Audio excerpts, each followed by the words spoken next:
ఓడియమ్మ! ఇదెక్కడ మాస్ ట్విస్ట్‌రా అయ్య! అస్సలు ఎక్స్‌పెక్ట్ జేయలేదు. ఎందుకంటే చాలా టాక్ షోస్‌లో, చాలా కామెడీ షోస్‌లో వీటన్నిటిలో విష్ణుప్రియ క్లియర్‌గా చెప్పిన విషయం ఏంటంటే, వాళ్ళ ఫాదర్ అంటే ఆమెకిష్టం లేదు.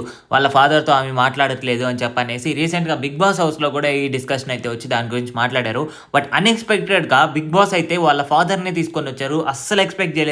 మేబీ విష్ణుప్రియ వాళ్ళ సిస్టర్ వస్తదేమో అని ఎక్స్‌పెక్ట్ జేశాము. బట్ అన్‌ఎక్స్‌పెక్టెడ్‌గా వాళ్ళ ఫాదర్ అయితే రావడం జరిగింది. వాళ్ళ ఫాదర్ కూడా చాలా క్లియర్‌గా ఇన్సైట్స్ అయితే ఇవ్వడం జరిగింది. ఆ విషయాలేంటంటే పృథ్వీతోనే ఎక్కువున్నట్లు అనిపిస్తుంది. కాబట్టి కొంచెం జనాల్ని కూడా ఆకట్టుకోవాలని చెప్పనంటే కొంచెం అందులో నుంచి బయటకొచ్చి జనాల్ని ఇష్టపడేలాగా నువ్వు ప్రవర్తించు అని చెప్పనేసి వాళ్ళ డ్యాడీ అయితే మంచి హింట్ ఇవ్వడం అయితే జరిగింది. దీన్ని ఖచ్చితంగా విష్ణుప్రియ తీసుకోవాలి. ఎందుకంటే ఎప్పుడు చూసినా పృథ్వీ వెనకాలే తిరుగుతూ ఉండేసరికి దాని గురించి కంటిన్యూస్‌గా మాట్లాడుతూనే ఉన్నారు. సో, 'బిగ్ బాస్' షోలో జస్ట్ అది ఊరికనే జరుగుతుంది. రియల్‌గా కాదు. సో, బయటకొచ్చిన తర్వాత నేనే మంచి సంబంధం చూసి పెళ్లి చేస్తానని చెప్పనేసి క్లియర్‌గా చెప్పారు. దాంతో పాటు వాళ్ళ మదర్‌ని ఆ టైంలో సరిగ్గా చూసుకోలేదు.